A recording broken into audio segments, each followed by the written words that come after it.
रूस यूक्रेन युद्ध के बीच रूस कई बार परमाणु हमलों की धमकी देता रहा है और हाल के दिनों में उसने नेटो देशों को भी तरह तरह की धमकी दी है। कभी उनके इलाकों को रूस का होने का दावा करता है तो कभी अपने सहयोगी देशों की सीमाओं पर हथियार तैनात करने लगता है। कुल मिलाकर रूस और पश्चिमी देशों यानी दोनों ही तरफ से हमलों का जवाब देने की तैयारी लगातार जारी है, लेकिन युद्ध खत्म किए जाने के प्रयास दोनों ही तरफ से नहीं दिखते हैं। खुद परमाणु हमलों की धमकी देने वाले रूस ने अब नेटो पर परमाणु हमले का आरोप लगाया है।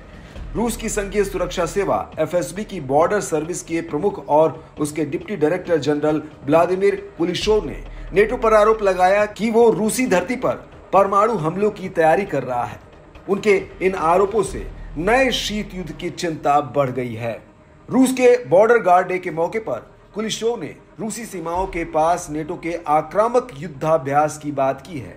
उन्होंने नेटो सैनिकों द्वारा टोही गतिविधियों को बढ़ाने और युद्ध से जुड़ी ट्रेनिंग में तेजी का आरोप लगाया है। कुलिशोव ने कहा कि इसमें रूस के खिलाफ परमाणु हमलों से जुड़ी ट्रेनिंग भी शामिल है। कुलिशोव ने जोर देकर कहा कि इस स्थिति में हमारी सीमाओं की रक्षा और सुरक्षा के लिए उचित कदम उठाने की जरूरत है। उन्होंने इस बात पर भी जोर दिया कि नेटो के उकसावे के जवाब में रूस को रक्षात्मक उपायों की जरूरत है। यह आरोप रूसी राष्ट्रपति व्लादिमीर पुतिन के हाल ही में दिए गए उन निर्देशों के बाद लगाए गए हैं जिसमें उन्होंने सेना को सामरिक परमाणु हथियारों की तैनाती से जुड़े अभ्यास करने का निर्देश दिया है।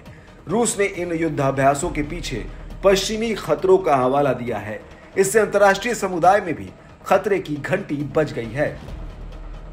रूस और पश्चिम के बीच बढ़ते तनाव को और बढ़ाते हुए रूस के पूर्व राष्ट्रपति दिमित्री मेदवेदेव ने 26 मई को अमेरिका और पोलैंड को एक बड़ी चेतावनी दी।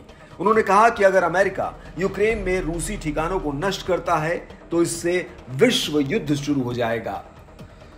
पूर्वी रूसी राष्ट्रपति की चेतावनी पोलैंड के विदेश मंत्री राडोस्लाव सिलोर्स्की के उस बयान के बाद आई है जिसमें उन्होंने कहा था कि अमेरिकियों ने रूसियों से कहा कि यदि आप परमाणु बम विस्फोट करते हैं तो भले ही इसमें कोई न मरे, लेकिन हम यूक्रेन में आपके सभी ठिकानों पर पारंपरिक हथियारों से हमला करेंगे और उन्हें नष्ट कर देंगे। रूस के एफएसबी प्रमुख कुलिशोव का कहना है कि रूसी क्षेत्रों को निशाना बनाने वाले मिसाइल और तोपखाने के हमले बढ़े हैं, जो कि चिंताजनक है। उन्होंने इस तरफ भी इशारा किया कि सैन्य प्रतिष्ठानों, परिवहन नेटवर्क, ऊर्जा इंफ्रास्ट्रक्चर और पब्लिक इंफ्रास्ट्रक्चर पर ड्रोन हमले बढ़े हैं। एक तरफ रूस का कहना है कि हमले बढ़े हैं और दूसरी तरफ नेटो महासचिव जेम्स स्टोल्टेनबर्ग ने पश्चिमी देशों से अपील की है कि वो यूक्रेन को दिए जाने वाले लंबी दूरी वाले हथियार प्रदान करने पर लगे प्रतिबंधों को और कम करे। यानी वो यूक्रेन को लंबी दूरी तक मार करने वाले और हथियार दिए जाने की वकालत कर रहे थे।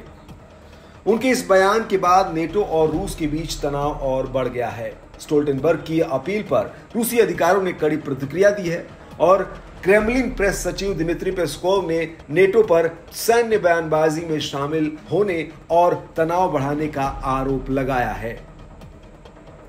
आपको बता दें कि यूक्रेन को अमेरिकी मदद मिलने के बाद से कई नेटो देश भी खुलकर यूक्रेन के साथ आए हैं और उसके समर्थन में बयान दे रहे हैं। इससे अब यूक्रेन की भी हिम्मत बढ़ी है।